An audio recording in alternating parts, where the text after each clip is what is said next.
runs out. Back up, the video. Back up, time runs out. Stand up now or fade down. Back up, time radio. Back up, time runs out. They lock us down, steal our rights, sell us dreams to dim the fight.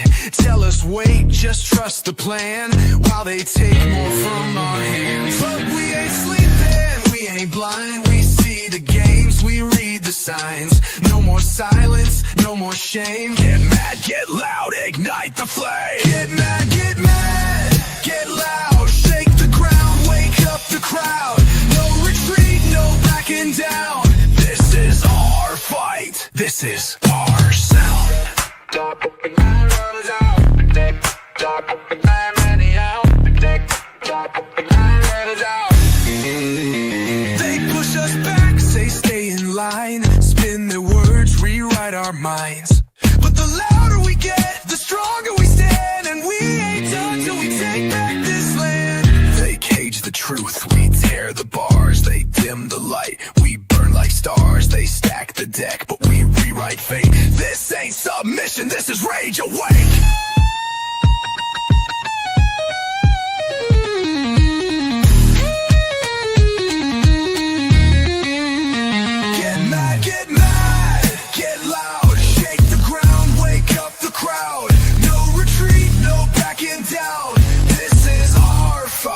This is our sound. Break free, break through, tear the walls. No more sleep, we take it all. Get loud,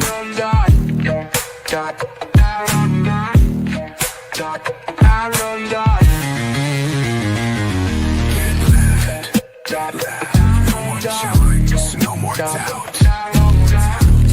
More doubt.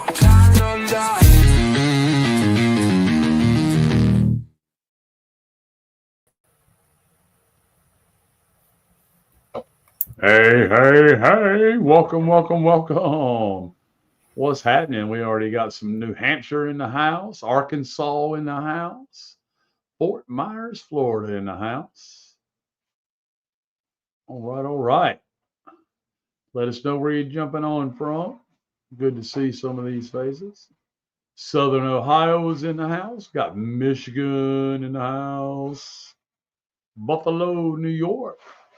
Got New Yorker in the house. Hot dogs. Get your hot dogs.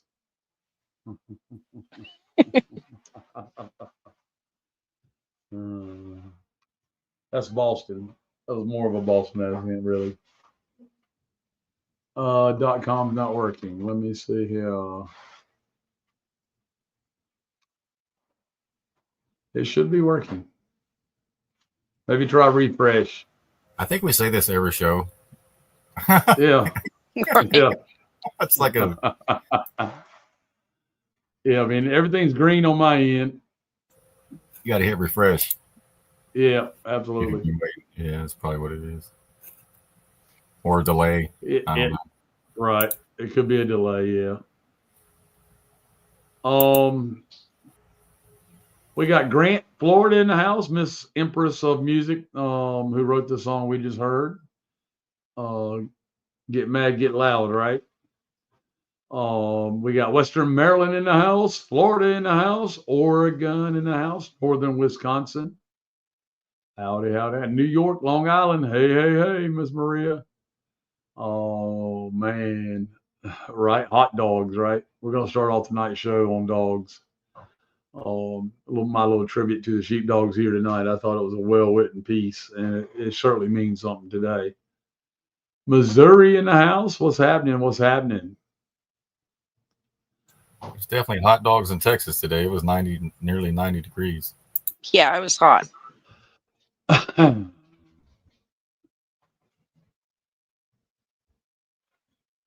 Gaylord's in the house. K-Skin in the house. Not sure where that's at, but okay. Why not hamburger, right? I don't know. I've never been to a circus where they offered you hamburgers, just hot dogs. Ball game, right? Smoky Mountains in the house. What's up, Smoky Mountains? Monroe, Michigan in the house. What's happening? Wow, wow, wow.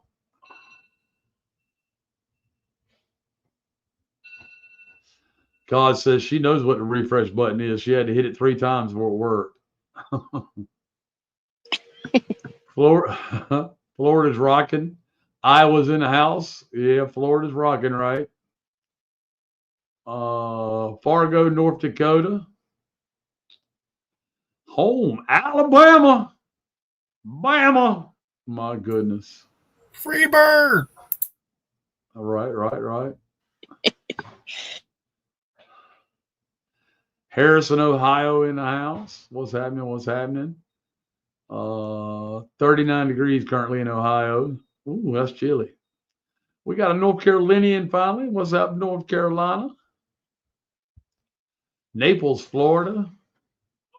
Northwest Florida in the house right after Naples. Yeah, it's happening.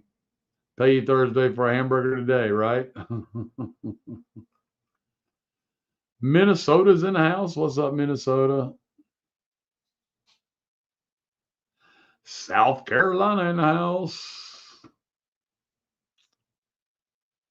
Worcester, Massachusetts in the house. Glennie, Michigan in the house. Lubbock, Texas in the house.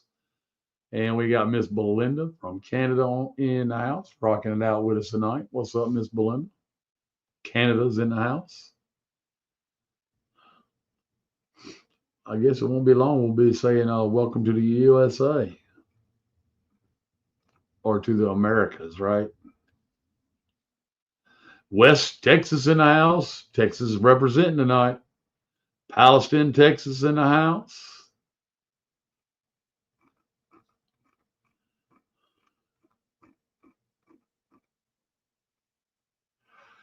Kent City, Michigan. What's up? What's up? Kent City, Michigan. Pennsylvania in the house. Florida in the house.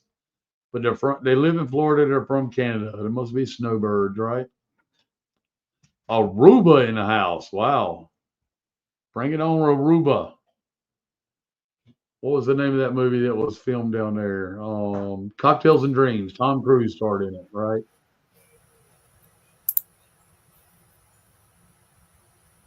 London, England in the house. What's up, London? Across the pond, folks. We got pond. We got them from across the pond. Welcome, welcome, welcome. Speaking across the pond, we got a story coming up in the next few shows about a patriot that lives over there and is having difficulty having to live in his car. We'll tell you the story next week when we get it all pulled together. Charlotte in the house. Fort Mill, South Carolina, right? Oh, they live in Charlotte, but they're a block from Fort Mill, South Carolina. Wow, that's that's right on the border, right? Cindy Lou, what's up?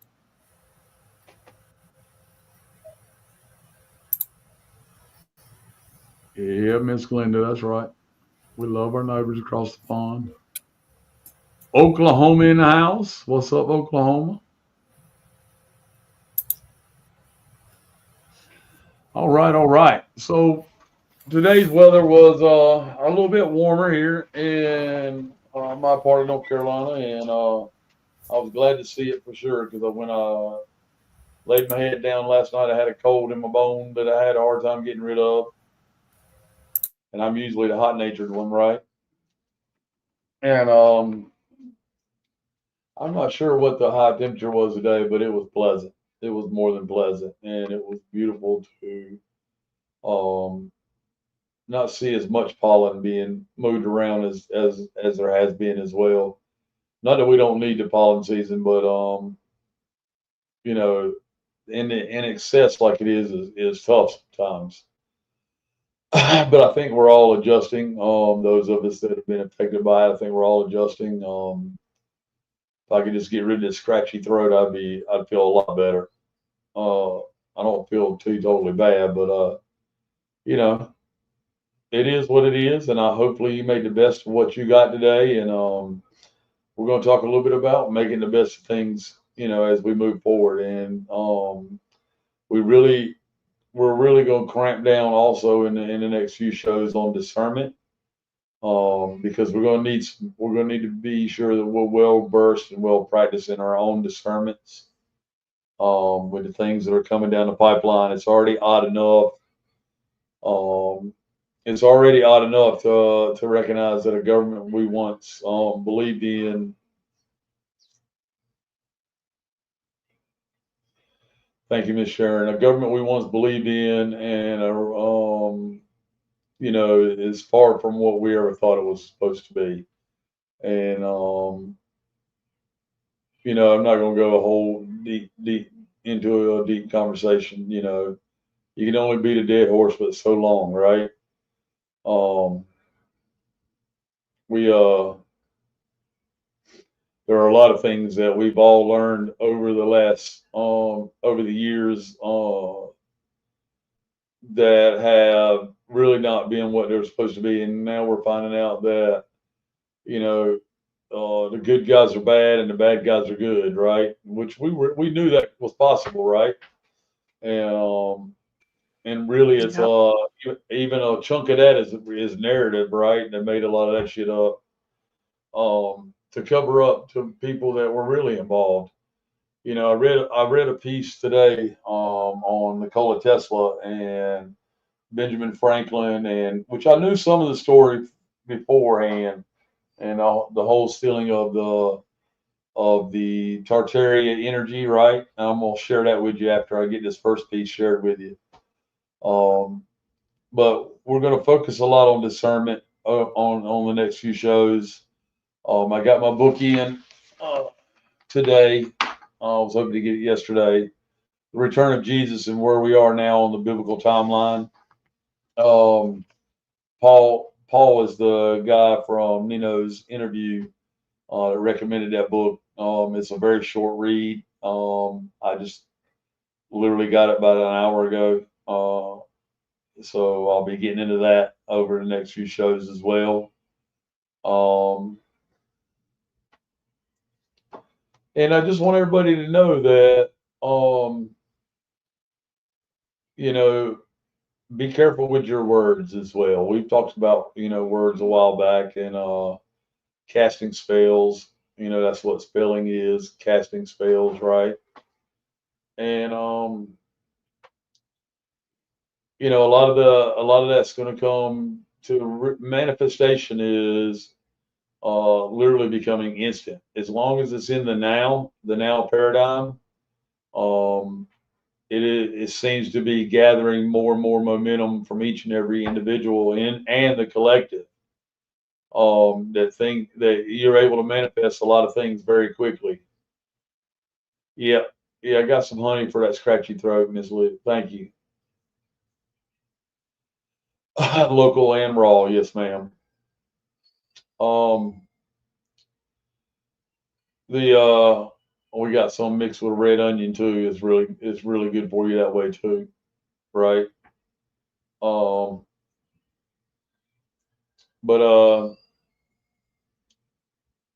and Mr. Sheepdog got me some hyssop, and she made herself, and some dandelion or lion's mane, and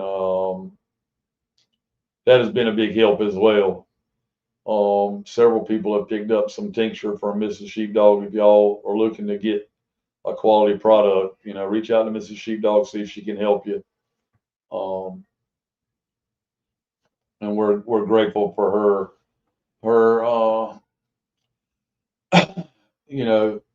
her ability to take on that role that she has, and live it out, because she's probably lived it out before, right? And it's all part of learning who you are and what you're capable of and where your passions are, right? Yeah, I got some mullein, right? Some mullein tincture. Yeah, we make mullein tea all the time too. Um, like I said, I don't feel teetotally bad, but I feel my throat is, concerning me. Because I really thought I was coming out of it, and we're not going to harp on that. We're going to manifest what we want right here, right now, today. Okay, and our prayer and our meditation is all about you and I being able to harness the power of discernment, the gift of discernment, and manifestation, because we're co-creators in all this. You wouldn't have the shoes on your feet right now if it wasn't for you. Okay, yeah, you might have purchased them somewhere, but you made it work through manifestation by wanting a pair of shoes, right? It's that simple, folks. It really is.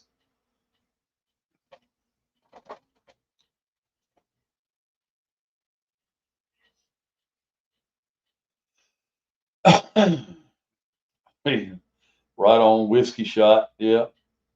But the organic oil tincture, guys, I didn't get none of that from Mrs. Sheepdog, but she recommended it.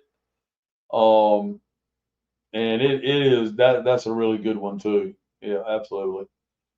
All right, so tonight's topic we're going to start out comes from the ancient order of hermetics, okay? And it's really good. It's about the sheep, the wolves, and the sheepdog. The sacred war between light and predation. Okay, it's by Jason Gray. There are truths in this world older than language, older than culture, older even than flesh itself. Archetypal truths, the kind etched into the soul before birth, whispered into the blood by generations of those who stood guard against the dark. These truths speak not only of light and shadow, but of those who walk within them. Among these truths is this: the world is the world is comprised of sheep, wolves, and sheepdogs. Let's talk about the sheep. The sheep are the innocent, not weak, innocent. There is a difference. They are the salt of the earth, the quiet ones, the dreamers, the children of comfort. They long only to live, to love, to raise families, to build homes and stories and simple joys. They do not ask for war. They do not seek conflict. Their eyes are fixed on the green pastures of peace. They just because they were made to, right? They trust because they were made to. For this reason, they are vulnerable. They do not see the shadows watching from the tree line. They do not hear the silence before the strike. They do not know that something ancient and hungry watches their every move. Now let's bring in the wolf. The wolves are devourers. They are the ones who feed on the fear, confusion, and pain of others. Their eyes are cold, their hunger unending. The most dangerous wolf is not the one who snarls, it is the one who smiles. The one who puts on the skin of the sheep. The one who learns the flock's tongue, mimics their ways, and walks among them, whispering half truths with forked tongues. Make no mistake, the wolf is not powerful because it is brave. It is powerful because the sheep are blind. The wolves feed off the blind spots of the innocent. They thrive in the silence of bystanders. They exploit compassion as weakness. They hide behind charm, behind credentials, behind veils of false spirituality or counterfeit strength. They slither into communities, into relationships, into systems, always seeking a throat to tear out. Worst of all, some wolves claim to be the wolves as a badge of honor. They boast of their predatory nature as though it were something noble. The true wolf has no honor. It does not protect, it does not love, it only consumes. When a person says, I am a wolf, they tell you their allegiance is to hunger, not harmony. They tell you they have surrendered their humanity in favor of domination. They are to be watched closely. The wolf fears one thing, just one thing, the sheepdog.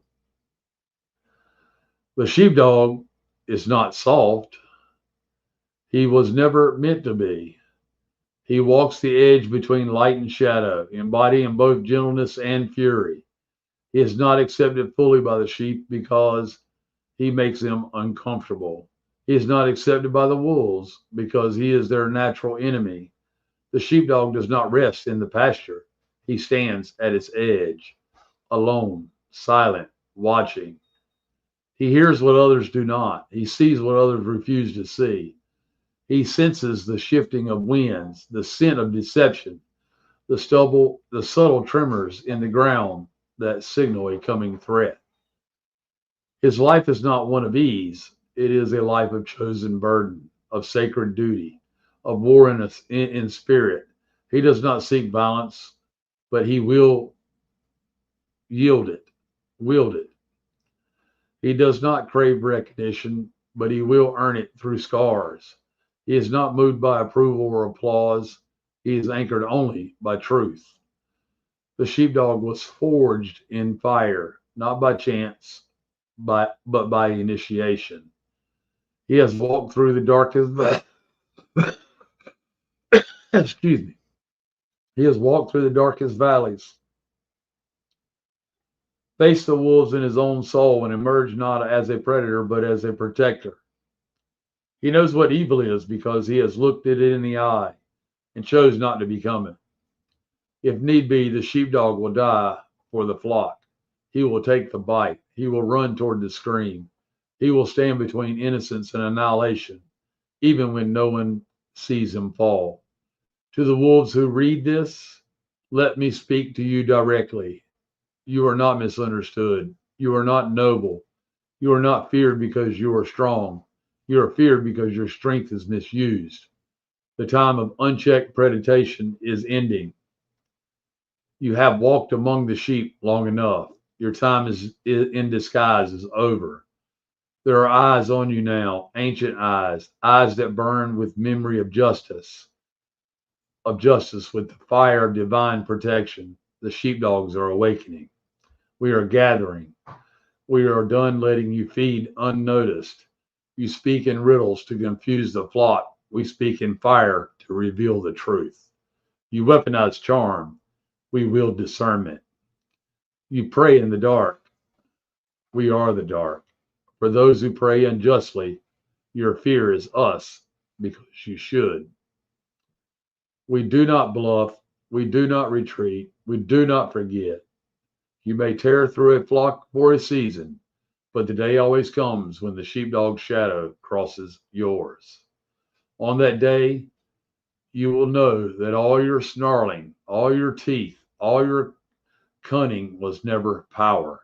It was borrowed time. We are coming. In every community, in every family, in every place you thought you were safe, your illusions are fading and the guardians are rising. We are not alone. To the sheep, you were never weak. You were never less than. You were born with hearts full of trust and love. For that, you are worth protecting. Do not let the wolf steal your innocence. Do not ignore the bark of the sheepdog. When he warns, listen. When he fights, support. When he falls, remember. Do not fear the sheepdog because he carries fangs. He carries them for you. In a world of increasing wolves and a fading sense of truth, we need more guardians. We need more men and women willing to embrace the sacred middle path, to become the bridge between compassion and courage, peace and war, and grace and justice. If you hear the call to stand guard, answer it. If you sense the wolf near, warn the flock. If you see a sheepdog fall, rise in his place, because the war is not coming. It is here. And That was awesome. yeah, that is awesome. And it's very, very awesome.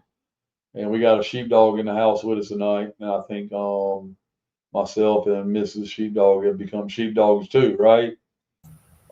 Yep. There's Definitely. millions. Do what, sir? There's millions of us. Yep. Yeah. They come in all packages, in all locations. Absolutely. And there's a statement in there that I really, really want to bring home before we move on to the next piece. But courage, peace, and war, and grace and justice.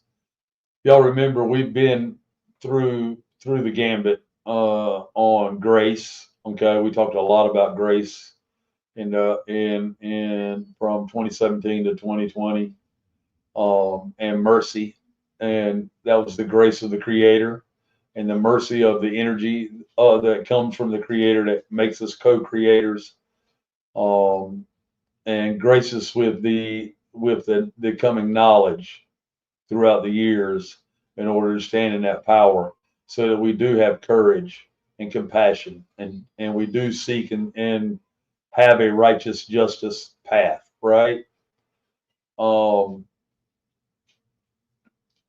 and it's a beautiful time to recognize right now how far you come, how far you may need to go, but know that you're in the here and now.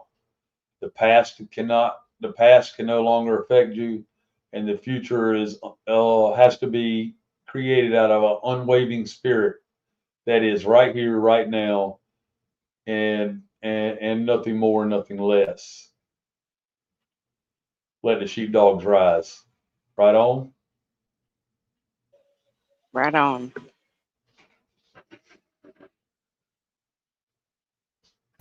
10-4. I mean 4-10. Right. All right.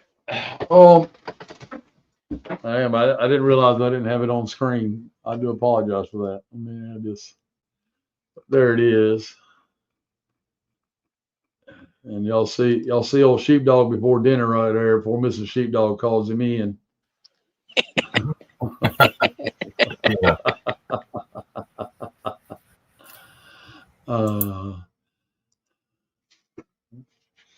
But it's a beautiful time to be alive. Uh, this is the one I was telling you about that, which I'm going to dive into the next topic. The takers of Tartarian technology. Well, okay. I hate to say this, but Nikola Tesla, Thomas Edison, Guglielmo Marconi, and I don't know if I said that right or not. Obviously, I'm not sure about that one, but Marconi is definitely right. John Worrell Keeley, Manly P. Hall, Jack Parsons, Warner von Braun, Buckminster Fuller, and Howard Hughes. Okay, and we talked a little bit about Howard Hughes back in 2018, 2019, and 2020. So I'm going to read down through this, the takers of Tartarian technology, excerpt from it. All right. Let me see. It'll probably be better if I do it this way. All right. The takers of Tartarian technology. For many years, I've been trying to work out if certain people had access to occulted or Tartarian technology and anti Q-tech. And if so, who actually shared this with them? I believe that Nikola Tesla, if he actually existed in the way we have been told, hoped to share his knowledge with the world and reintroduce and help harnessing energy from the ether. However, some clearly wanted to profit from what they had discovered and take credit for inventing technology that existed previously. In my first book, Tesla and the Cabbage Patch Kids, which I just ordered, okay, I suspect that's going to be pretty good. But Tesla and the Cabbage Patch Kids explored this in great detail. But for those that haven't yet read it, you might find this of interest. Number one, Nikola Tesla, the unwilling prophet. Alleged role. And notice it says alleged role. Recovered ancient wireless energy systems, possibly from Tartarian ruins in the Balkans. silenced after he tried to give free power to the world. There's a sinister tie. His Wardenclyffe Tower may have been an attempt to reawaken dormant Tartarian energy grids.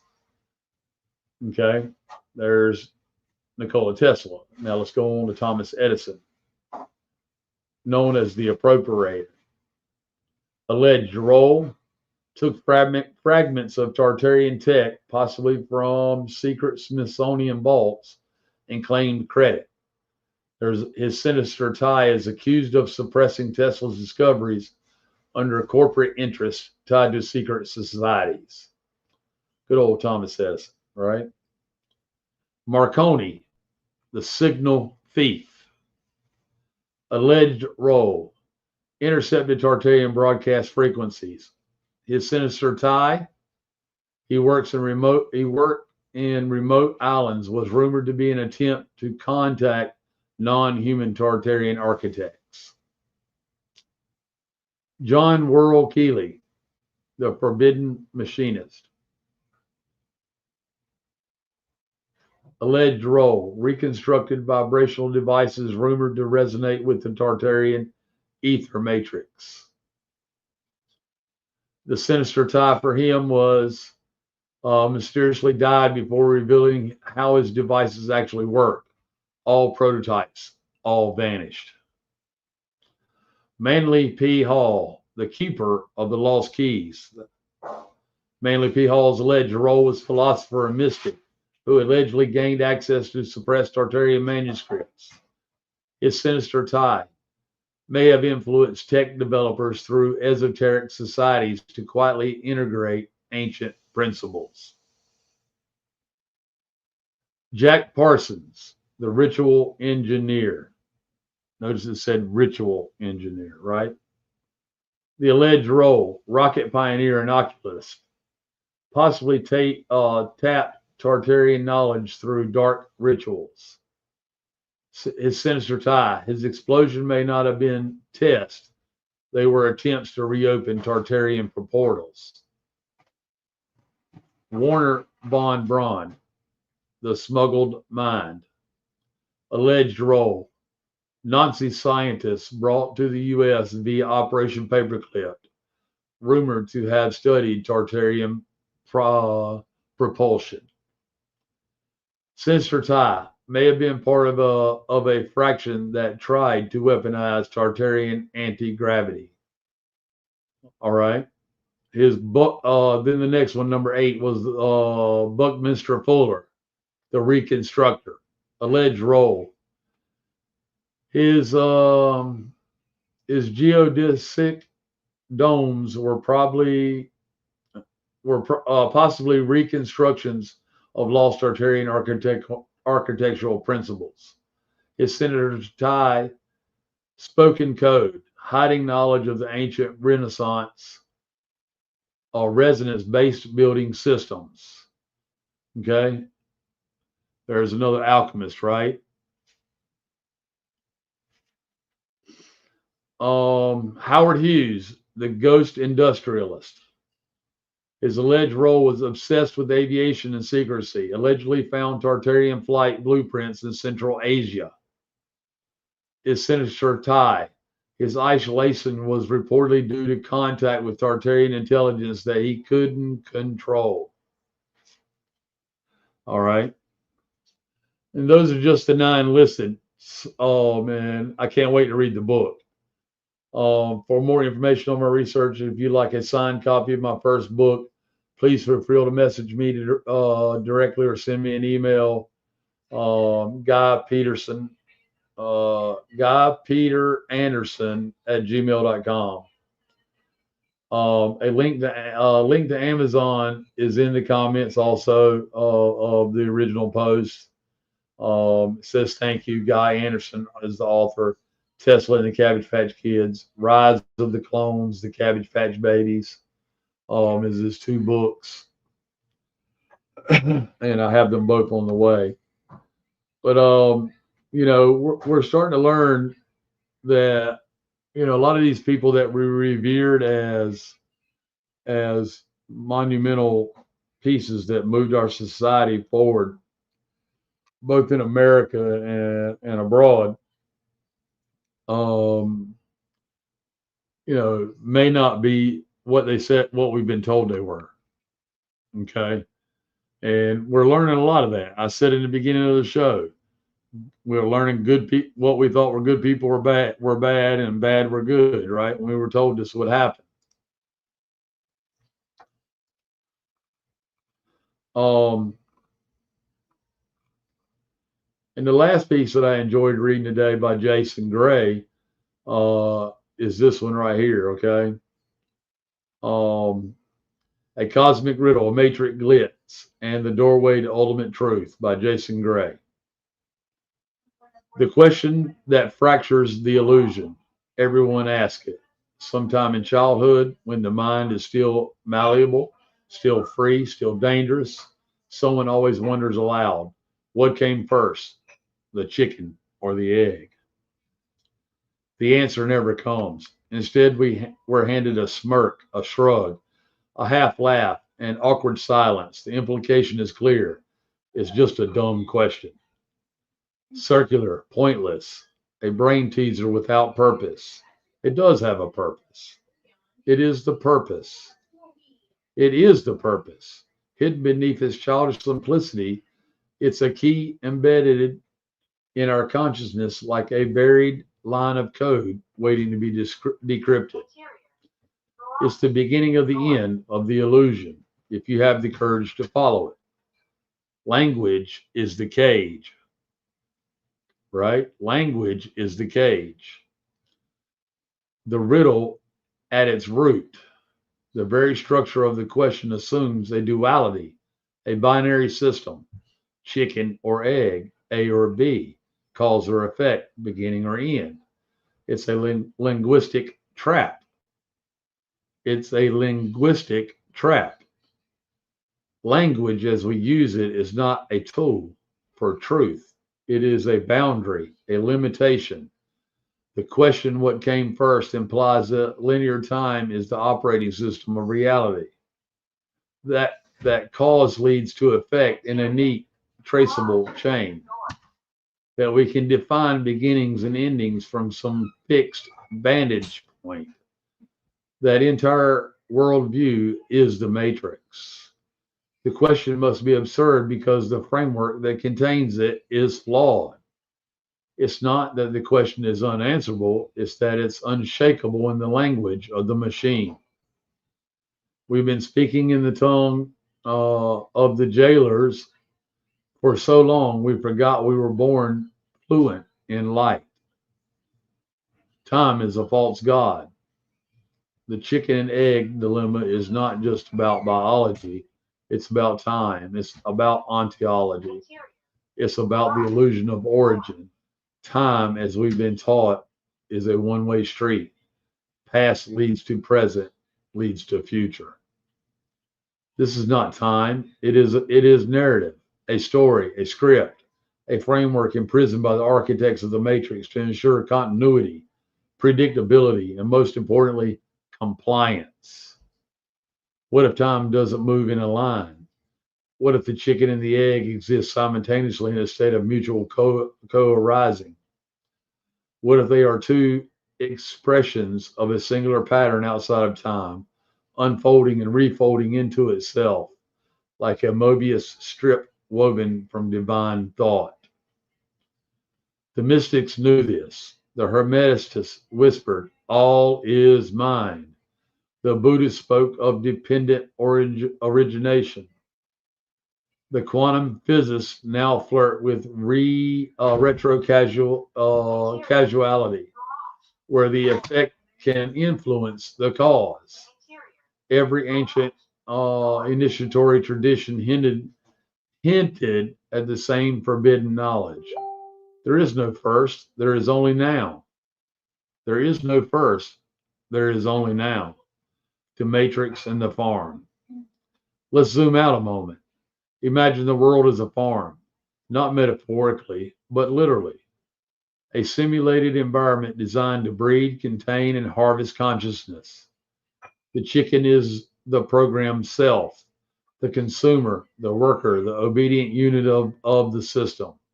It wakes, it feeds, it lays eggs or produces, and then dies, replaced by another.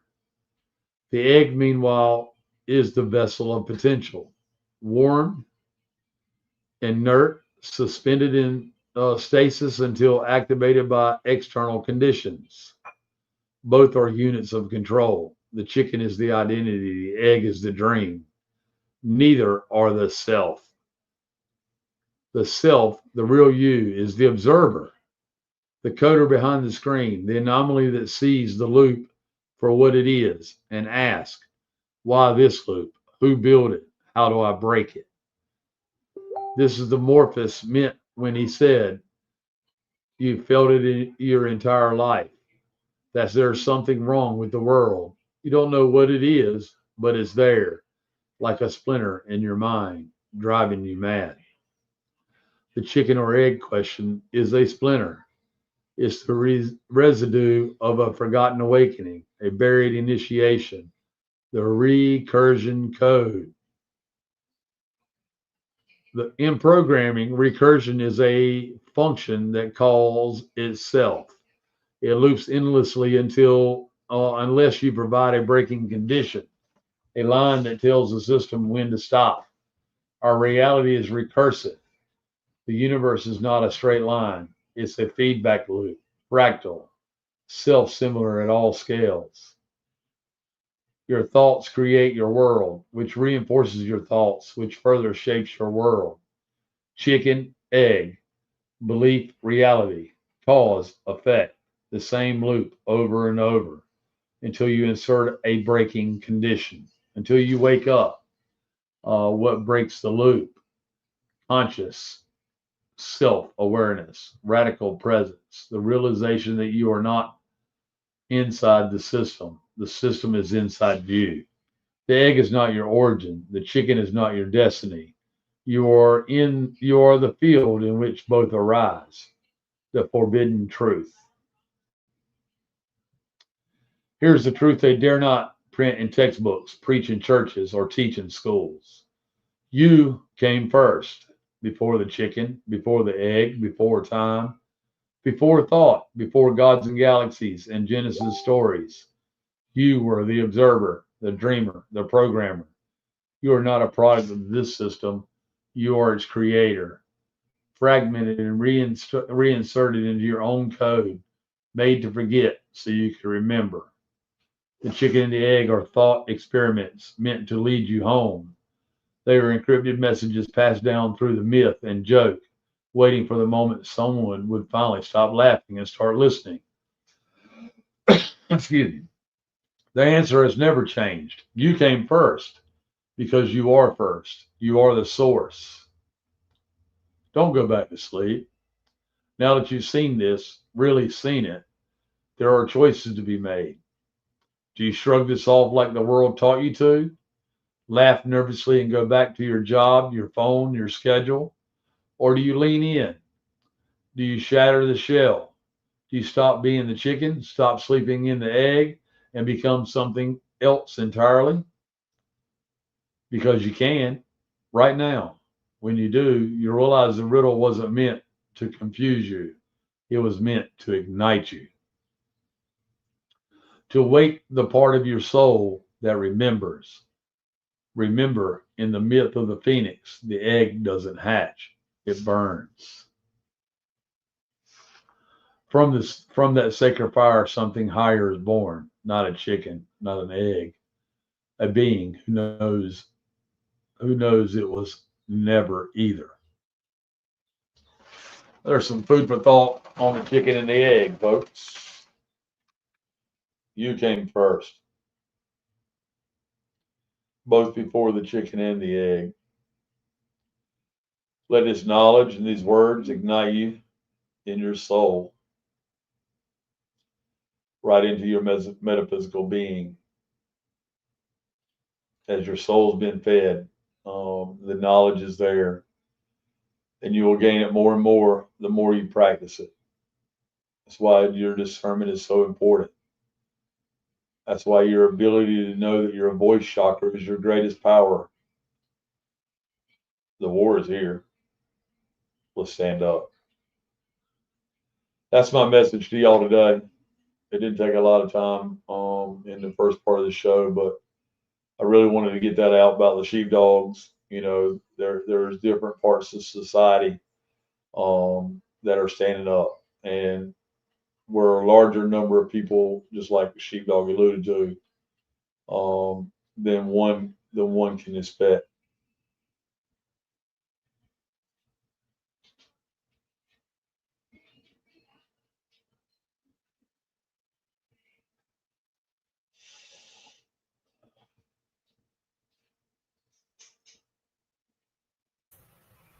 Yeah, sheepdogs roll deep. We're just not the loudest. Right. But one shows up whenever needed. That's right. We have no problem getting into any kind of squabble. We're willing to put our life on the line for our neighbors. It says no greater love than one who will die for his friends. That's right. That was awesome stuff, Mike. Yeah, I appreciate that. You're most welcome, and you know, it just came together a few minutes before the show. I shared it in our Telegram channels, and it was a little more than a few minutes, but I kept finding one piece, and I would read some more, and the next piece would show up, and it kind of all tied together and connected. You know, we came first, folks. That's where we are right now in the timeline. And when I get into the book, I was telling you about earlier, you'll see that. Okay, and you know, and so much more. I just wish everybody the best at getting the best experience out of these coming changes, the rebirth, if you will, being reborn and moving things forward. Is it all going to be pretty? Hell no. We already know that. Is it all, you know, but it's all doable, right? Manifest the now, okay? Manifest the now. Don't put the cart before the horse, right? Love you all. Go ahead, sheepdog. All right. Appreciate it, Mike. Yes, sir. Thank you. As y'all can see, I don't know if anybody's been paying attention to what's been going on. I don't blame you if you haven't.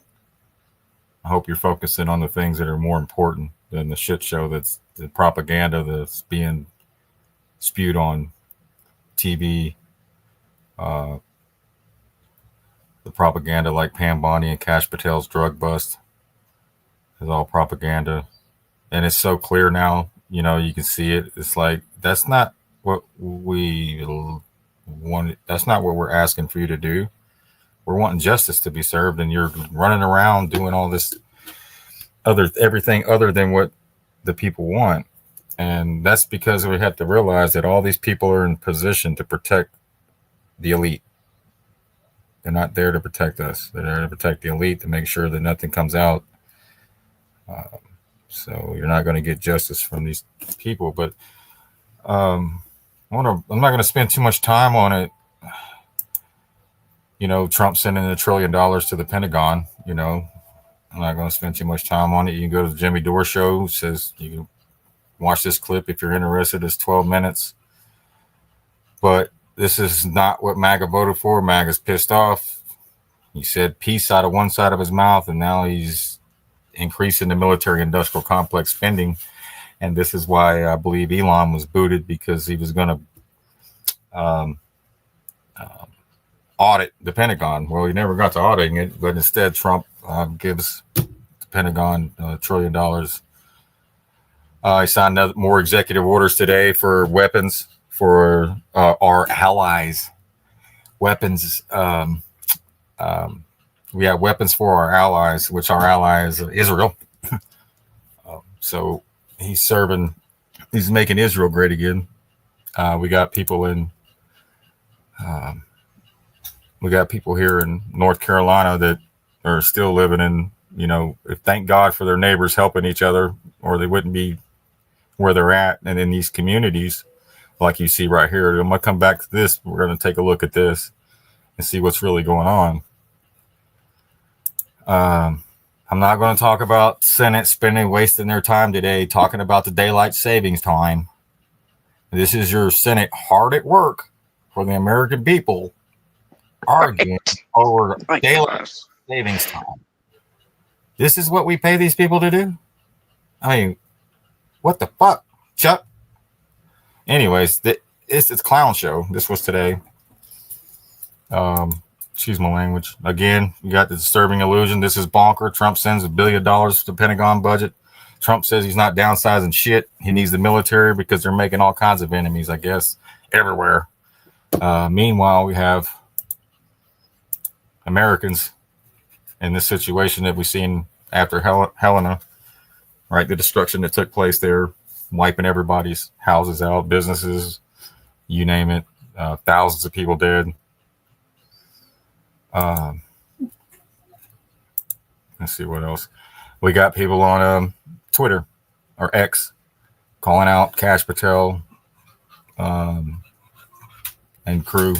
Here's a little clip of it right here. So this is what you want to see. So to me, the plan is working because it's the Republican Party that thought that it was just the Democrats. And now they're waking up to realizing it's both sides protecting. Yeah, it's Preventing us being from- shown. Yep. And to me, that's all I wanted. But I guess we had to go through this in order for this to take place. Well, the Epstein Black Book, like on day one, roll out the Black Book. So will you work with me on this issue so we know who worked with Jeffrey Epstein in building these sex trafficking rings? Absolutely, Senators. Child sex trafficking has no place in the United States of America, and I will do everything, if confirmed as FBI director. Epstein's clients? Will that really happen? It's sitting on my desk right now to review. That's been a directive by President Trump. Oh, the shortest story, but I know they are. It says, Epstein's an intelligence asset for people in the Middle East, right? I'm like, no, I didn't know that. I'm like, you sure that's the person, let's say, is like, I'm absolutely sure. All full of shit. All three of you motherfuckers full of fucking shit. So everybody's getting mad. That's where you need to get it. Get loud, get mad, get Well, loud. the Epstein Black Book, like You can no longer sit back and keep allowing these people to play you like that. Tell you one thing and then turn around and do another. So if you get offended by it, it's well, you'll get over it. Trump wants a death penalty for anti-Semitism. Anybody that speaks out against Israel, right? But what's crazier is the crowd cheered it on at the rally. The death penalty, the guillotine with blades. This evil anti-Semitic attack is an assault on all of us. It's an assault on humanity. And those seeking their destruction, we will seek their destruction. Woo, yeah!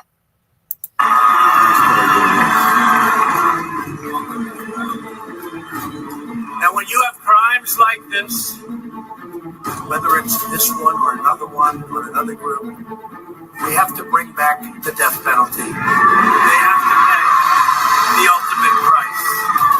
They have to pay the ultimate price. They can't do this. Did he actually say that? We have to bring back the death penalty. They have to pay. No. If you put the death penalty as a barrier of criticism for a group of people, a very tiny group of people, that group will be untouchable.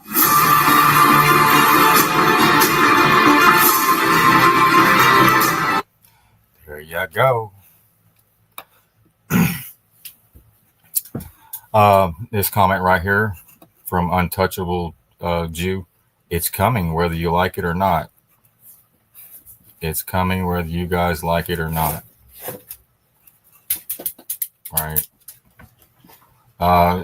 So right here, did y'all know that they make certain Cokes for the Did you know that Coke makes special sodas for Jews? Don't tell me these people don't run. It says, don't tell me these people don't run the world. So who runs the world is who you can't talk about, right? Right. And Trump Those sent are it. kosher Cokes. Yeah, they took out the syrup, the stuff that harms us, and they put in the good stuff for them. Regular sugar. And this is what they look like. Yellow top. Don't open this one. Not until Passover. That is so bad. Why are there yellow caps on this Coke, but on other Coca-Colas are regular caps? Why does this cap differ from all other caps? No caps. The reason is because this Coca-Cola has no corn syrup. Usually Coca-Colas have corn syrup, but this one is a special run that Coca-Cola does just for the Jewish people who celebrate Passover, and they put real sugar. And actually, can we see the ingredients? We should have this the whole entire year. Can I see the ingredients? Let's see. What's inside? Cane sugar and caramel color. Nice. So basically, y'all see that? Y'all got a Coke right there? Cane sugar?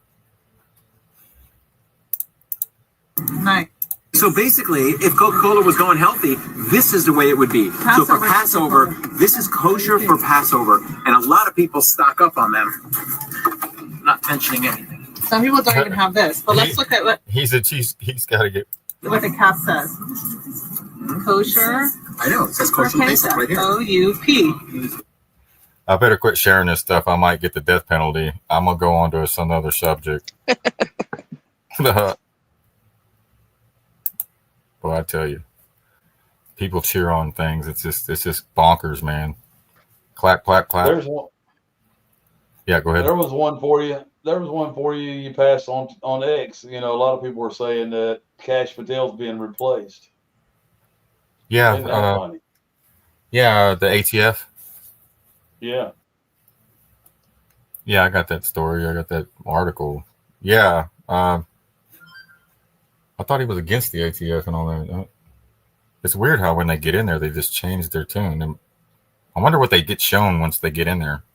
Because they talk a lot of shit till they get elected or selected. And then when As they get always. Yeah, that's what we're like, shown. Yeah. So, They do it every time. Oh, yeah.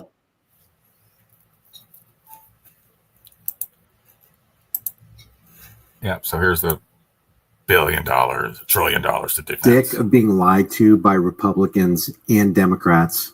Is there ever going to come a day where people come to their senses, the adults in our nation come to their senses and realize, okay, I can't trust one word any of these people say.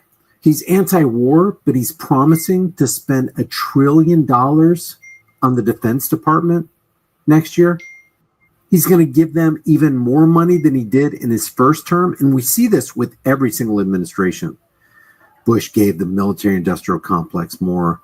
Obama gave more. Trump gave more. Joe Biden gave more. Donald Trump's going to give even more. We were warned about the military-industrial complex. And I might go do this in a separate video. Yeah, so we were warned. We're going to keep moving. I don't want to get into it, but I'm just glad the Senate was talking about daylight savings time today. I mean, it's just amazing.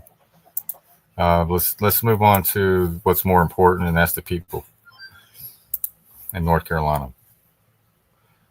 Very cool. I'm not gonna waste my time on that shit, man. It's just ridiculous. But here's a good little piece right here. Let me go ahead and play it and let the people show you what's going on there. It's really amazing to see. It doesn't look it, but it's an amazing story right here. Before we get into this episode of Haven on the Hill, I have something to say. There's a few people spreading nonsense about this place on the internet. These people have never once set foot here or talked to the people living this reality. They're just chasing attention at the expense of the truth.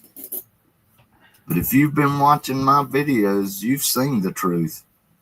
The past several months, I've interviewed dozens of residents here. People who not only share their stories, but also speak openly about what it's really like to live here at Haven on the Hill. This is episode 8. And just like all the other episodes I've aired from here, nothing's scripted. I don't show up with a plan or a shot list. I show up unannounced. What you see is candid and real. I spend days here with these folks, sharing meals, swapping stories, just being present. Most of the time, James doesn't even know I'm here until he drives through and sees me filming. Some of the residents feel like family to me now, and I won't sit quietly while people who've never even been here try to build a name for themselves off the back of Haven on the Hill's good name. A sweet lady right there. I won't let lies take root about a place built on grit and compassion. What you see in my videos is real. Food cooking in the kitchen, kids playing, people working together. A community that rose from nothing after losing everything. These are real people, and it's not fair to them to have their home, this safe place they fought to build, talked about through fake rumors by someone chasing views. It's also not fair to all the dedicated donors and volunteers who come to this place and give freely of their time, their skills, and to share the love of God. Farmer James didn't have to do any of this, but he did. He opened his land, gave people a place to start over, and build something honest and hopeful in a world that doesn't always make room for either. James doesn't charge them a dime to live here, and that's a fact. It's all free. I'm here because this matters, because every county in America could use a Farmer James. Someone willing to care for the forgotten and give them a hand up instead of turning them away. So when outsiders try to tear this place down without ever walking these muddy paths or looking these people in the eyes, I won't stay silent. Because at Haven on the Hill, the truth lives in the stories, and the camera doesn't lie. I hope the podcaster realizes if he's making allegations like that federal agencies will come back on him for making false statements and defamation of character, because if you ain't got the proof in the pudding, you better not be broadcasting it. Back in the day, people helped people that needed help instead of bashing on media and everything else for stuff that they didn't know about. They'd come and talk to the person face to face, and I've invited any of them to come talk to me face to face and ask the questions. If I don't know the answer, I'll find it for you. But you will get the truth. One of the most powerful things about coming back to Haven on the Hill as often as I do is seeing the growth. Real, tangible progress in people's lives. Many who were here just weeks or months ago have already moved on, gotten that hand up, secured a vehicle, found a job, stepped into the next chapter of their lives. This place gave them the space and support they needed to catch their breath, get steady, and move forward. Others are just beginning that journey. Maybe their FEMA voucher ran out. Maybe their temporary housing fell through. But they found their way here, and now they have a fighting chance. That's what this place is. A hand up, a second chance, a soft place to land after everything else is falling apart. The needs are many here, but no two situations are the same. Some families just need an automobile to get back to work. Others need access to medical care or help navigating the maze of resources out there. And every time I visit, I see those needs being met one by one in deeply personal ways. This isn't a one-size-fits-all solution. It's community built on compassion, on listening, and on responding to people where they are. And the longer I spend here, the more I see what's possible when someone simply says, "You matter. Let's figure this out together." It's that sense of community that creates a place where real heroes are born. One such hero stepped up recently when a fire broke out in the middle of the night in a camper. Justin found himself trapped, but thanks to Josh, he's here to tell the story today. Oh my goodness. I go to the hospital tomorrow, the stitches out. The glass. Wow. Glad you're alive, man. What to be alive? It's harsh. It's hard to do. My advice to anybody is make sure that you sleep with a fire extinguisher in your bedroom. And arms reached at any given point in time. When you have a fire escape plan, it really makes a big difference if you can reach certain and get out. But I had no way out, and that glass they say is 5-pound glass. It didn't want to break so easy. I was going to take me mad. I had to reset myself and think about things, and I was about to really push effort in going through it. But that's when the temperature doubled on me. Luckily, I looked up and it was already broken up, but somebody broke it from the outside. So Josh, he saved my life. Yeah. But at the very least, he saved me from third-degree burns. That night that Justin was in the camper, you woke up? Yeah, I looked at the window there, and I seen him in that window right there, and he's terrified, and he was big, trying to get out. He couldn't get out, and I just acted, and I didn't think of nothing else. I got him out. You had told me earlier that you never go to sleep with your boots on, but oh Lord, no, never. And that night I did. It was meant to happen. It's meant to happen. Yes. Josh didn't hesitate. He didn't wait for anyone else. He ran toward the flames, broke the window of the camper, and pulled Justin to safety. He didn't stop to think about the danger to himself. He just acted. And because of that, Justin is alive today. So you knocked out this window right here? Yes, yeah.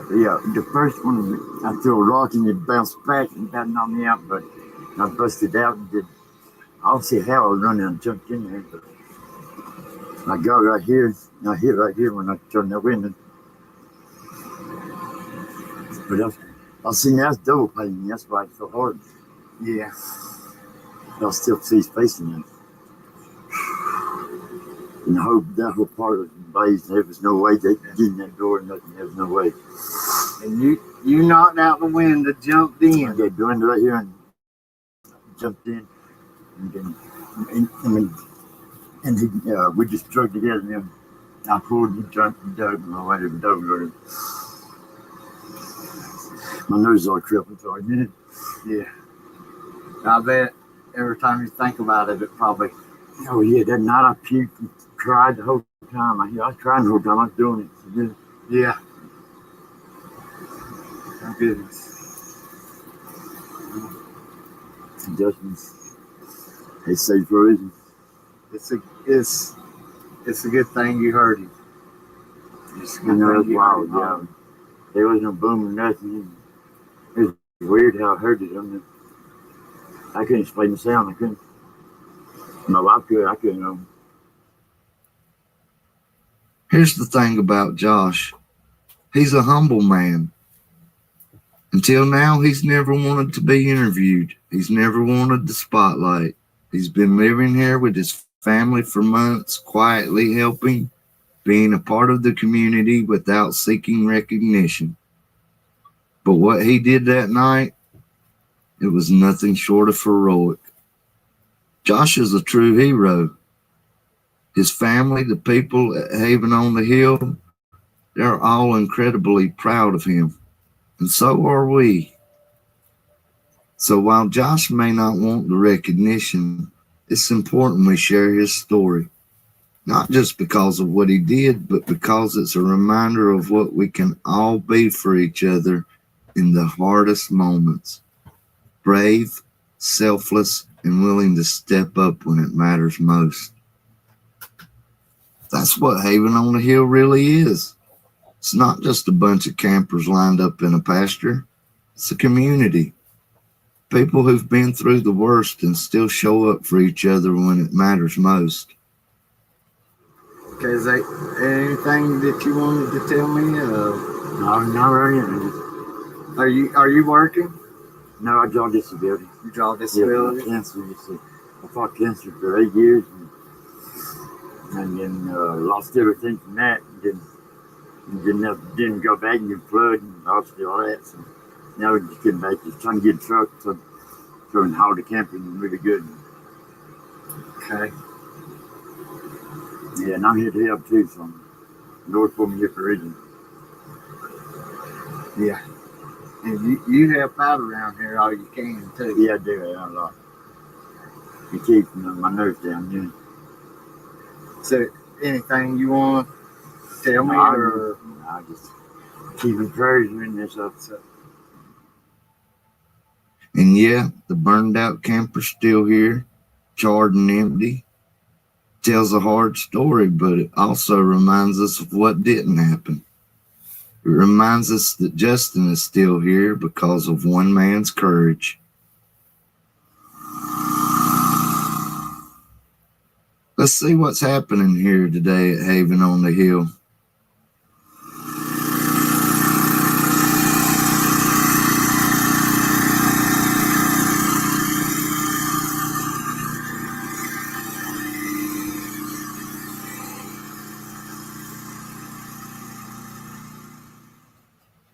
Today, Miss Marilyn is hosting an appreciation dinner for everyone. And she's got a new venture in the works that she's excited to share.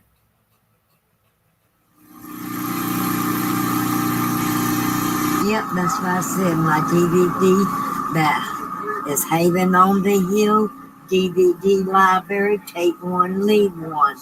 And that's supposed to be like a recycle for everyone to enjoy. And I'm going to try to tell people, try to take 2, 3 at the limit, keep them for a reasonable length of time. 2, I expect that at least about 4 or 5 days you should watch them too in about close to 5 days. You know, if you decide you want to take one out of Marilyn is excited about the library she's starting here, about sharing something new for people to enjoy, to escape for a moment. She's been working hard logging inventory, making sign-out sheets, and organizing it all with care. This isn't just a small project to her. It's a gift from the heart. Her hope is that the library will grow into more DVDs, books, and maybe even something bigger.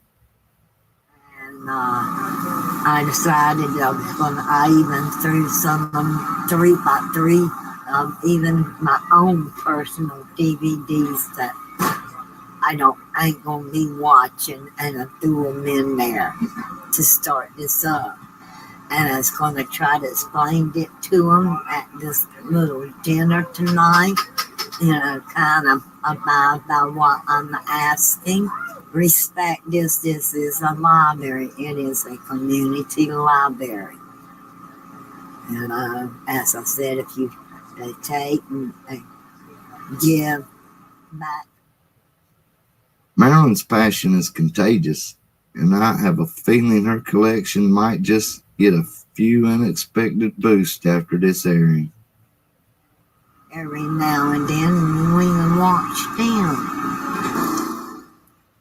Miss Peggy sponsored some kites for the kids, and I was excited to bring them along. The kids gave it their best shot here, but the breeze that had been blowing earlier in the day had calmed down. Later on, after the cameras were off, all 5 kites were flying high above Hobbit Hill. A big thank you to Miss Peggy for the treat.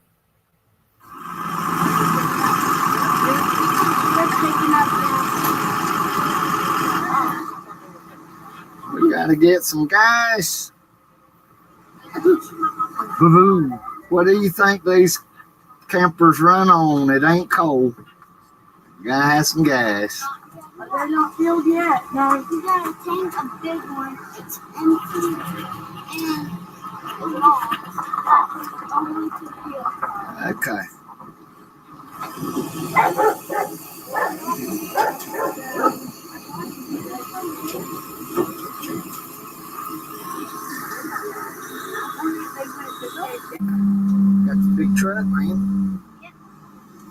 dropping rocks over here. Oh, it's a little bridge. You know, we could have bridges. And now, a word from our sponsor. Carolina Air Shots, they work so hard to make these videos. Even this dude, he flies drones. It's very hard because he has the goggles, but it makes it a little easier. Well, he works hard, she works hard. They really work hard. I'm gonna do one last review on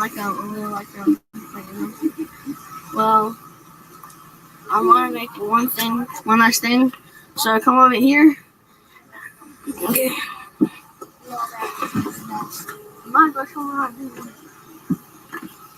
Alright. If you guys think about it, if you guys have siblings, if they ever call you like you're stupid or ugly, like you're fat, just tell them that you love them. It doesn't matter if you call them fat. Well, it does matter if you call them fat. It'll be mean. Just say that you love them. Don't be mean to them. If they be mean to you, don't be mean back. You should always be nice to your siblings. You should never be mean to anyone, especially your family. If we get 5 likes, that means we made 5 people happy. Yeah. So yeah, it's pretty nice. Right now, all of this right here, Haven on the Hill, there's some people who wants to be treated right. You should always treat people how you want to be treated. If anyone's watching this video, hopefully someone does, just want to say, these people work hard. Like I said, they're awesome. I'm going to have to pay him for saying that. No, you don't have to. Generators are running for power. Propane. That one there's running on propane right now. Everybody up here's got a generator. So that there's a makeshift clothesline. Hang some bloomers on, I guess.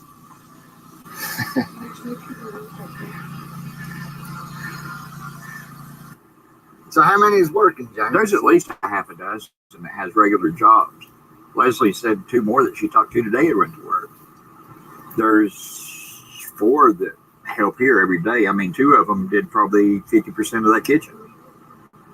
Kevin and Daniel did probably 50% of the work on it, and Justin until he got burned. But he said he's getting the doctor to release him tomorrow so he can get back to work. Are some of the people able to pay for some of their own stuff? And there's one lady that works that pays for hers up here. There's a couple over on the other hill that pays for theirs. That's their gas. Yes. The gas. Some of them, she even pays for her propane. I mean, she don't ask for nothing. The only time you'll hear from her is for generator quits or something like that she don't know nothing about.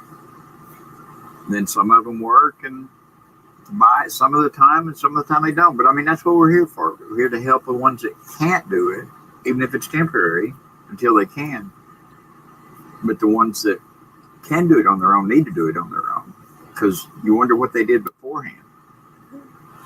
Because all the donations have slowed down and everything else, so it's going to dwindle out to where you don't have to say no because it just won't be there.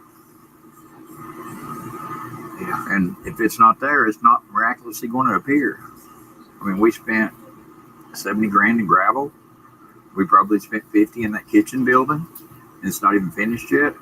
Septic being dug. Septic was $14,000. Paid the plumber today just to get started was $6,000 just for his labor. Yeah, we put the GoFundMe in the video, right? The description down there, so people can. It's crazy. They don't have to hunt. Well, we've had our second audit by GoFundMe and passed it. We had our audit by the 501 thing and passed it. So I guess we're not hoarding money like some of those haters said we are. They look at a GoFundMe and they see $100,000 and they say, oh, they're hoarding $100,000. But they don't look at the expense side of it because GoFundMe don't say that.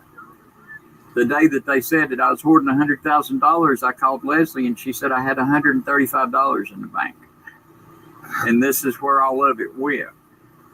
They don't show that on GoFundMe. They just show how much you raised. Right. They don't show that you still have it or it went for here.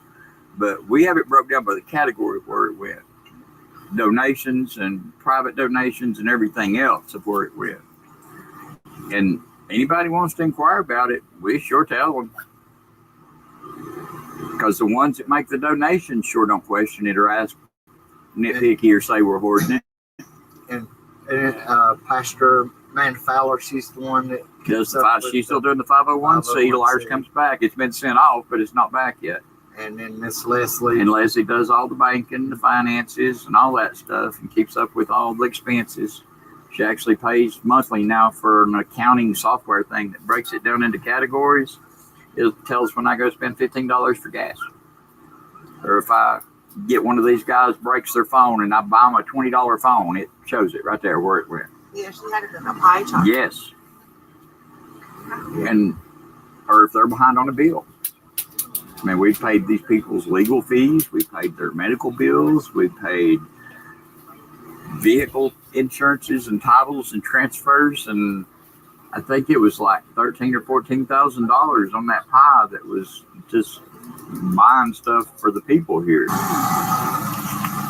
got the building. The building has been built.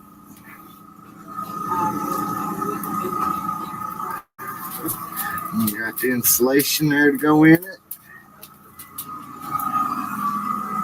So this will make a nice kitchen,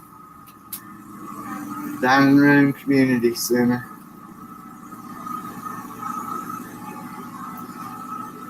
So we're gonna have some propane heated.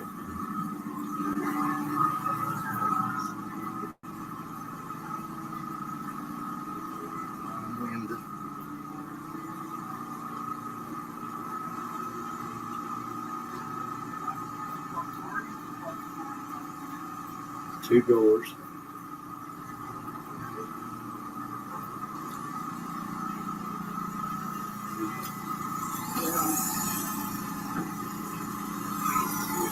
I've been here, let's see, almost 4 months. Yeah, came from the Renaissance because I couldn't get any help from anybody. And my kids said, Mom, you ought to come out here. There's a guy, James, he's really nice. And he has places that are available. And you can talk to him. So I came out here and I asked him, I said, do you have any trailers? He goes, right there at 11. Number 11, it's yours. But not yet, it's not mine. Because I want to get some work done on it. But then I found in Canton, they have, because this isn't where I plan on staying. But if you have the title to your camper, you can go to Canton, $500. You park it, and that's all they charge you. So I haven't even got that far yet. But James, he's a good dude. But anyway, I started when I was here. He needed help in the barn. No, Rayanne, that's enough. Hush. Shush. He needed help in the barn because everybody was going through the clothes and messing it up. So I kind of got elected, kind of, but I don't mind because I don't have nothing else to do. But right in the front was a mess. Bad boards and all that. And James I'm senior on the list. He's going to get me a car. He got me a van, but I had to turn him down. I said, give it to somebody else because I said, I think you forgot that my neck's broke and it's froze. And this van was like really, really long. And I said, I can't drive it because I can't look over here. Like, look at that. I have to turn all the way around. So in the car, I have to do the same thing. And he goes, and you need something small. Got a car for quite a while. But I thank God for this place. because from the Renaissance, I was going in the street. Senior, and nobody will help me. Nobody would help me. No, zero, nobody. And I'm glad I came here. What was your name? Debbie. Debbie? Yeah. It's nice to meet you, Yeah. Debbie.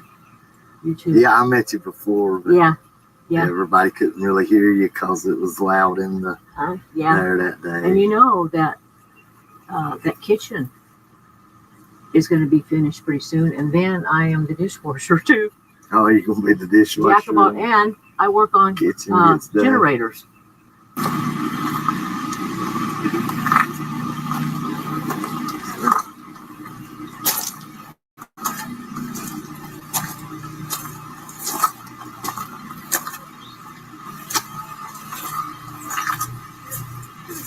Got a septic in here.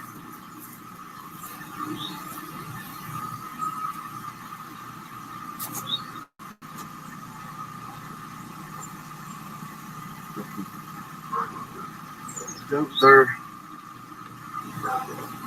cassettes. Dump the cassettes in those.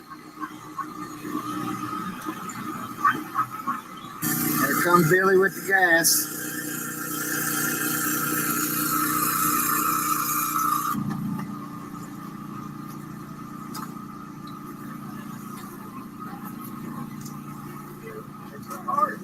Ooh.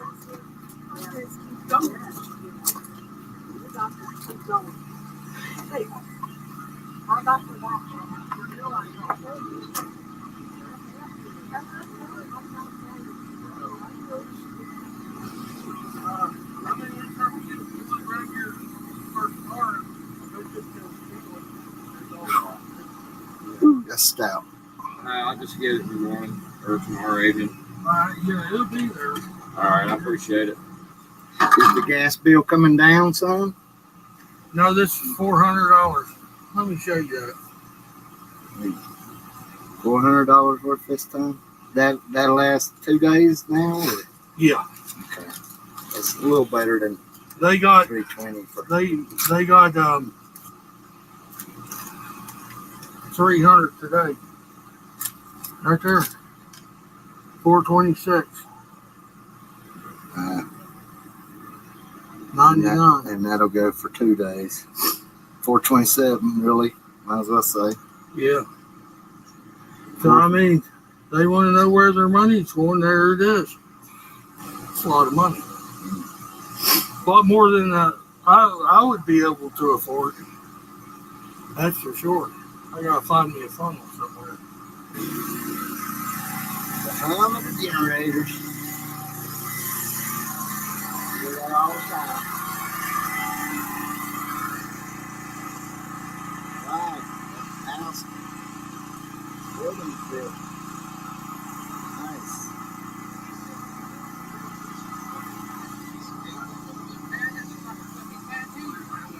This is the burn that looks like this.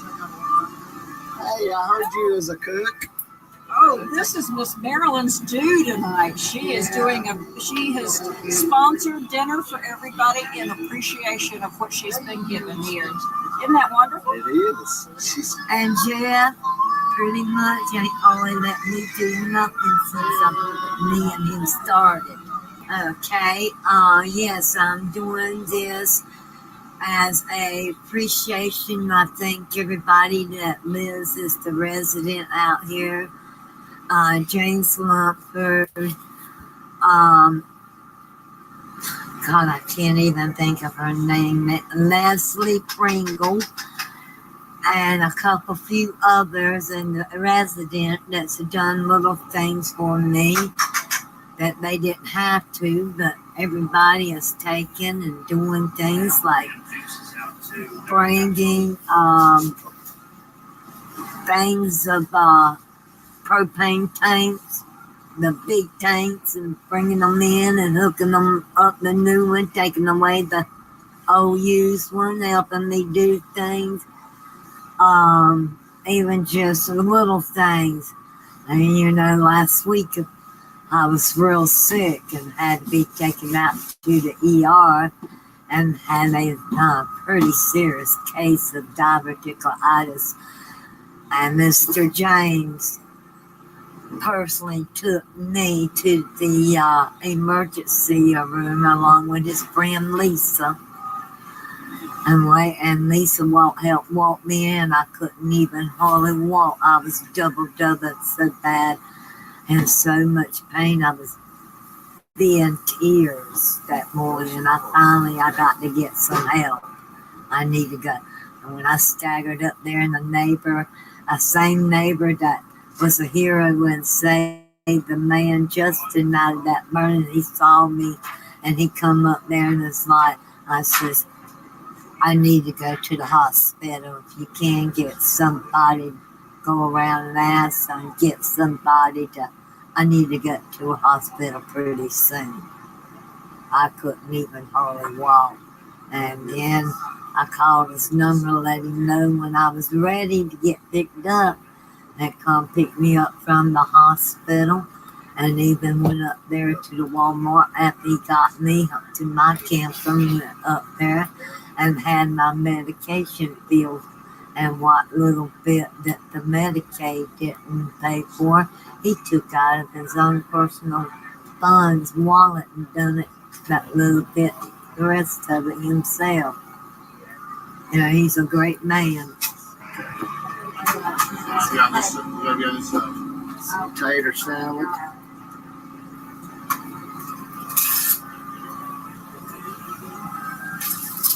Come on, open up your grill if it's gonna mess up the flavor or anything. Go ahead and look in there and see what you got on there. All right, look at them ribs. I want to try to keep my eye on it. So that's barbecued ribs on the grill. We got a new cook. Tim got a job pressure washing and stuff.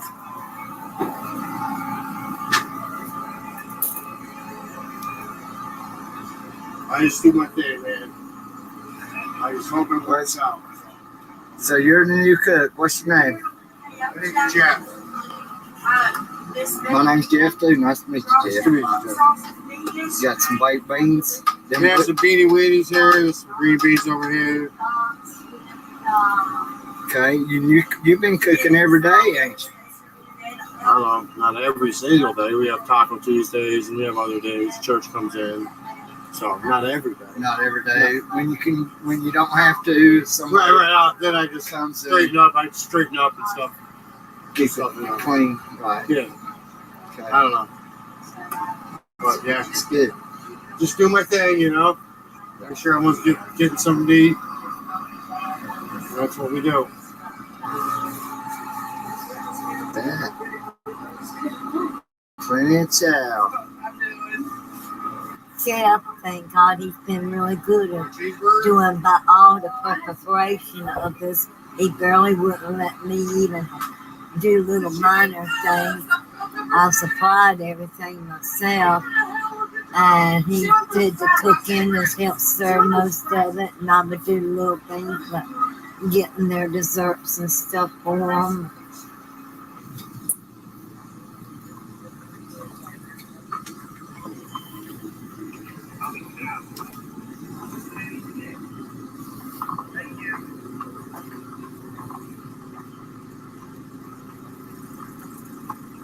Oh. Let's see if I can get Mama J. This is Mama J. We met her before. She was a Helene flood victim and almost got washed away. And, told her story last time. The dogs was barking a lot. I don't know if she wants to go through all that again, but she had asked for a chair to get around in. Yeah, my chair was destroyed in the flood. It went downriver. We were whitewater rescued, and just immediately moved to 3 different shelters before we landed at the Red Cross shelter in at the Ag Center. And from there we went to Gold's Gym afterward, and then straight to here at Haven on the Hill. It's been a struggle, but things are coming around. It's growing. I had some challenges at first with getting in and out because of the terrain, and gradually we've gotten a road. I've gotten a little bit of dirt back down to where I can get my chair in and out and can maneuver around better. Spirits have come up a whole lot in the last few months. You know, just trying to make it step by step, day by day. We're still deciding whether I'm going to try to get a camper or a vehicle and which route to go, which is the easiest route. But I don't know. I haven't had to pay for anything yet since I've been here, so no. Most of our stuff's donations, so I mean, we come up here and get food. Sometimes they cook in the kitchen. Most nights we've got to cook. Not all the time, but you can't have everything. We do have stoves and refrigerators for the most part, most of the campers, and so we're able to cook ourselves as well. It's just nice to have a community and a place to lay our heads at night. We make sense of which way to go from here. I don't have a whole lot to say. We've grown so much from when we first got here and all the challenges we had till now. And I don't know. I'm just happy to have a place. And if we can get this to pay off for my wheelchair, we'll be doing a lot better. Yeah, that's pretty good when you said it's could use a little bit bigger one, but that one's getting the job done. It's rated for a 200-pound person, and it gives you challenges going up down the hills and stuff, but I'm getting the hang of it, and it's holding up. Got to get an outlet fixed in my camper so I can keep it charged. I come up here and charge it most times. I got a GFI switch out, and I'm going to replace it. But no, this chair's been a big plus in the camper and just being together. I mean, I had it here, but I wasn't able to use it until a couple of weeks ago when all the septic got down and the gravel. I had to use a manual one, and it doesn't have any wheels. The big rock that we had originally took the wheels off of it, and so it runs on the metal. And I only use it if I have to go to a store or get out at FEMA or something like that. And I leave this one here and use it getting in and out of here until I can get my vehicle accommodated with this. That's what we're working out is, do I get a vehicle that I have a chair to drive up in, or do I get a driving camper and put it on the back? You know what I mean? Mm-hmm. So we're just trying to figure out which way to go before with what finances and what donations and what we have to work with. It's just been a weight game. But I'm pretty sure things are working itself out. It's actually day by day I see so much growth and our dream, where we expect to be. I just see so much improvement.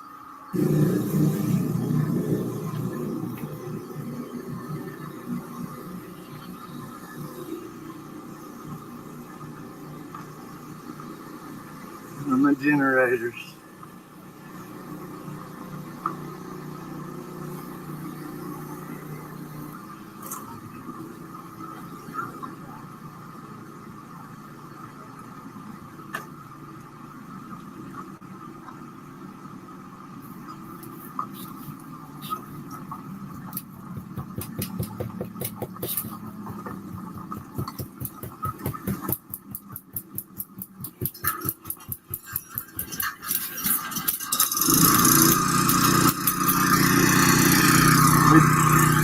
Would you like to do an interview?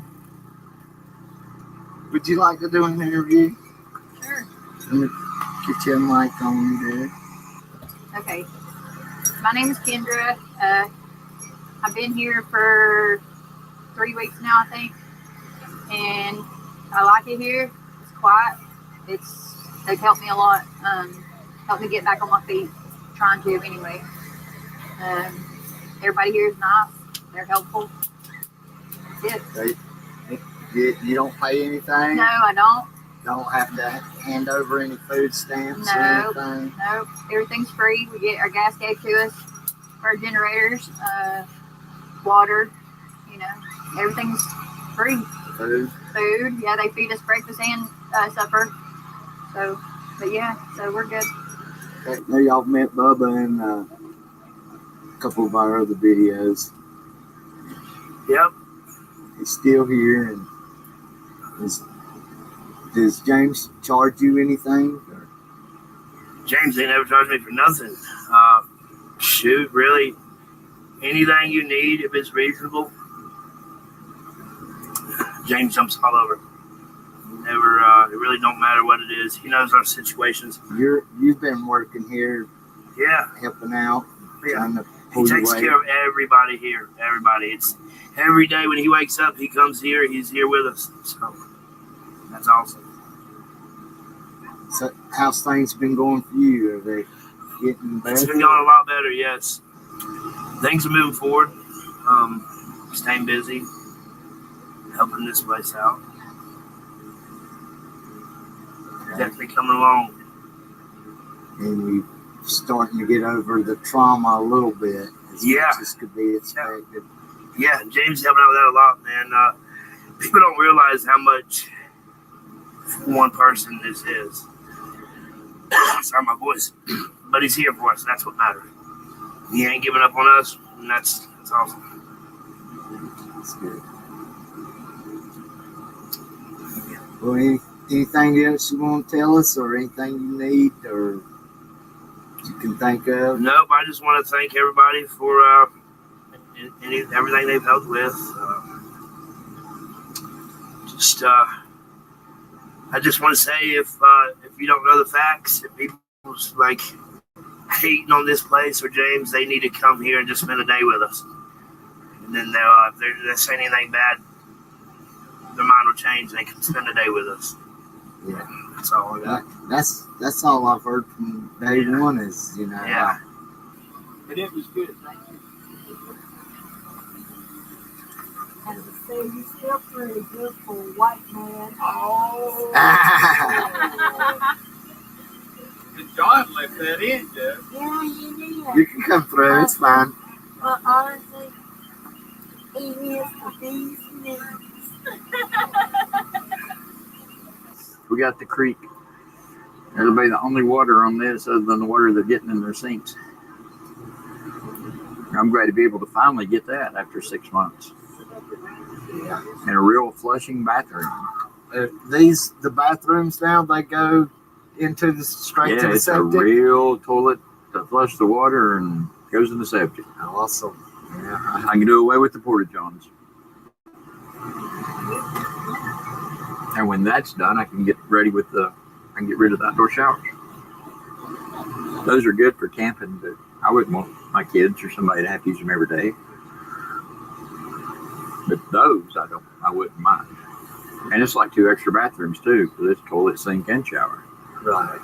And I've got those little plastic buildings to make laundry rooms out of because they're plastic. Like the porta-johns, they have a plastic floor, so if there's water leaks or whatever, it's not going to damage any wood or anything else. So that'll be a plus. But they'll have to go over here because we'll have electricity over here to hook them to, where over there they still running generators. They'll still be running generators. Or So maybe how long do you think it's going to be before you get power? I missed his phone call today. Oh. I was just listening to messages and I missed his phone call at 4 o'clock. He was going to run by and hook the line to the meter base and he didn't get me. So he said, I'll see you tomorrow. Okay. So the plumber will be here tomorrow. Duke Power is supposed to be here tomorrow. Because he said it wouldn't take him 15 minutes to climb that pole and hook the line up. And then the inspector can come inspect it and turn it on. Then the kitchen and the bathrooms all have power. Good. They won't let us hook the campers to it, but yeah, the important buildings will have power. It'll be good. Yeah, it will. Be real good. I've got a day's worth of work moving stuff out of the plumber's way where he can start running water lines and sewer lines.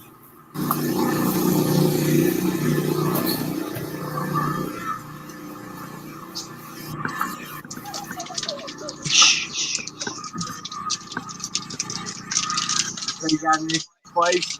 Yeah, You want to show it? Well, it's a mess right now because I'm still trying to unpack and I'm trying to do with these DVD library at the same time to it for Campbell. You get a lot of DVDs? I had even a couple of residents that some of their personal DVDs to the library last night. A few each last night.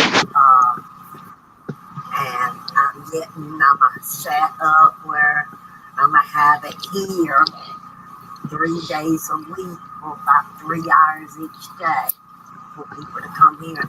Because I was like, several people told me too, and if I leave down there, people are going to just probably take a bunch and don't use it as a library as it's set up to be. You know what I mean? Yeah. So I keep it up here where I can manage it. Manage it. I'm the librarian now.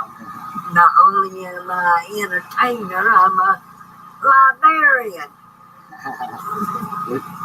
So you still need some more DVDs, don't you? Oh yeah, we could use some more.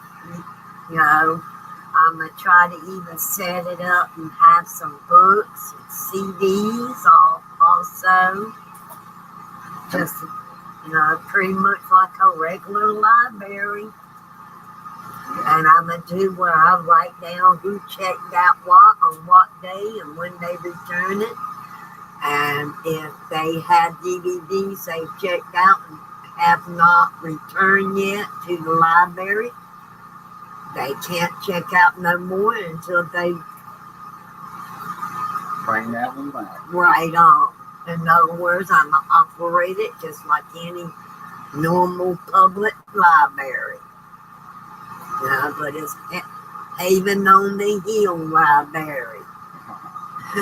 Miss Marilyn Monroe, that's the librarian. I'm trying to find, I thought maybe I had something like the printer paper or some notebook paper and make up, you know, for the hours and had it posted down there for everybody to know. Come to Miss Marilyn's camper and what the hours of the library is going to, hours of operation of the library. So, hopefully we get some donations of books and DVDs and CDs and stuff. That involves with, you know, even with some children's books, children's movies. There's some of us adults, and I'm the number one. You might be old in age, but I still got the heart and the mind of a child, and I love watching those animated movies. Right now, I'm watching Happy Feet 2. Okay. That was donated to the library, and I had to make sure there weren't no things wrong with the disc before I put it in the library, and I'm watching them, checking them out, and approving them. That's a good idea. That's just a joke. I don't want to admit that I still, yeah, I watch still cartoon movies. They're some of the best ones. I had one of those white folding tables, and I didn't need it at the time, but now that I'm setting up this library, and that way I can have right now, I'm clearing the box and have some sitting on the cooler there, and everybody can come up in here and have a little library right here and do. But as I said, I'd rather, instead of trying to have it right here where I can monitor it and operate it. And yes, now it's getting warm. We got a lot of winter clothes down there in the donation. Excuse me, I'm sorry for that. But we're needing summer clothes. Men, women's, children's.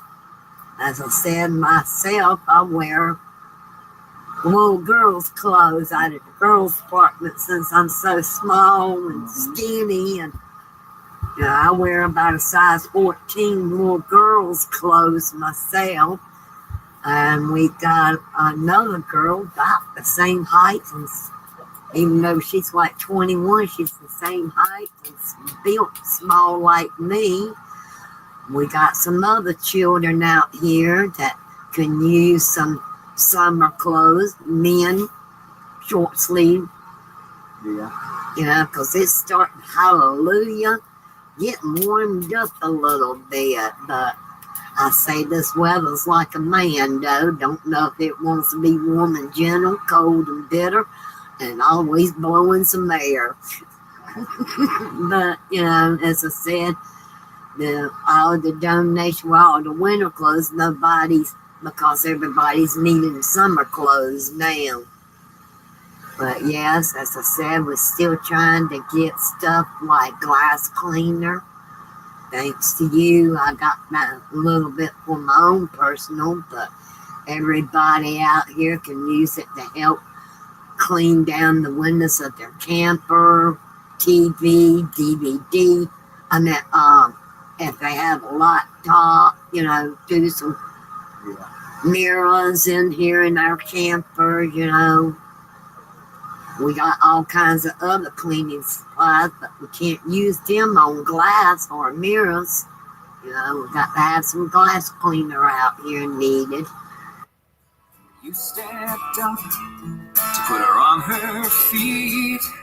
It's just what you do when someone's in need. It was you who said, well, I couldn't be doing some good, standing strong, plowing through, keeping on. We give all we got, even though it ain't much. We show what we're worth until it hurts, and fight for what we love. We're doing right, it's just understood. We're doing some good. No rain in weeks, wind was keeping up. Couldn't grow nothing with the ground so tough. People share what they had, 'cause that's what we do. That handful of seed we got us through. 'Cause when the rains finally came, we all knew. Doing some good, standing strong, plowing through, keeping on. We give all we got, even though it ain't much. So what we're worth until it hurts, and fight for what we love. We're doing right, it's just understood. We're doing some good.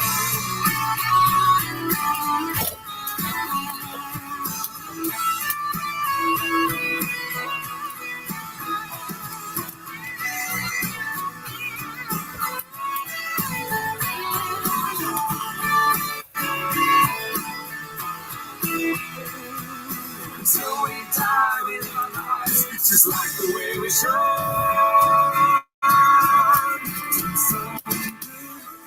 Standing strong, plowing through, keeping on. We give all we got, even though it ain't much. We show what we're worth until it hurts, and fight for what we love. We're doing it right. It's just understood. We're doing some. All right. Hope y'all enjoyed that. I wanted to bring something a little different tonight other than the political shit show and all that comes with it. I don't believe we needed to see any more of that.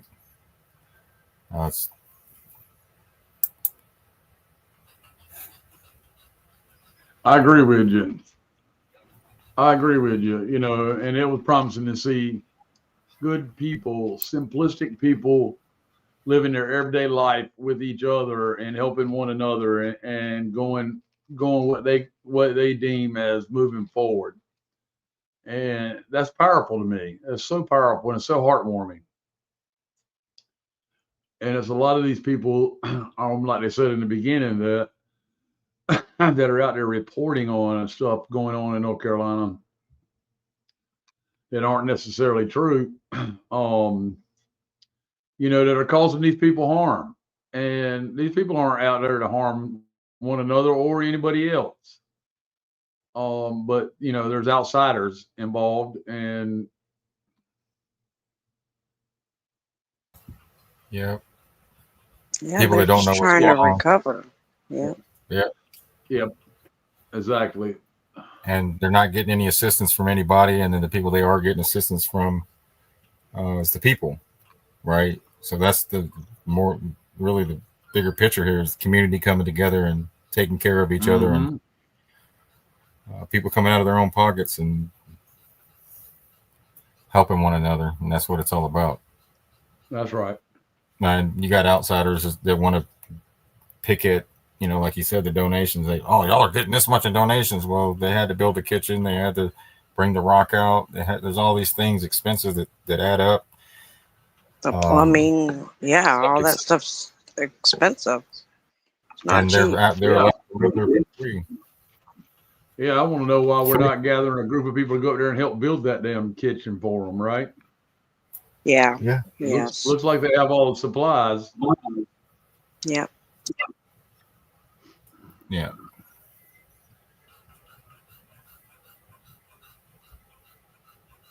So I just wanted to bring that the forgotten people that the media doesn't want to talk about. When after a disaster, they just move on to the next disaster or whatever's going on, and these people are forgotten about. So we're not going to forget about them. No. No. No, not at all.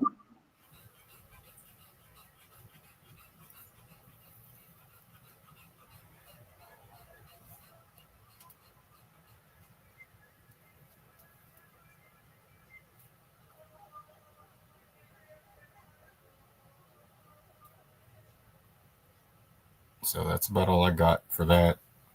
Just wanted to bring a different angle tonight instead of the obvious shit show that's taking place. But it's all. I pray that it's all to bring us together in the long run, and to wake people up that our savior isn't the government. No, they haven't done. They get $750, some of them, but like she said, that lady, they ran out of the vouchers, so she had somewhere to go at least, thank God. But and that man donated his land, which is awesome, and they all, there's kids there. They seem pretty happy, thank goodness, and. It's just awesome to see that they had somewhere to go.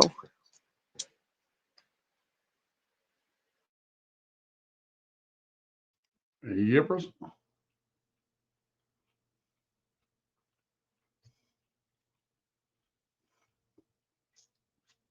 Good stuff. Really good stuff.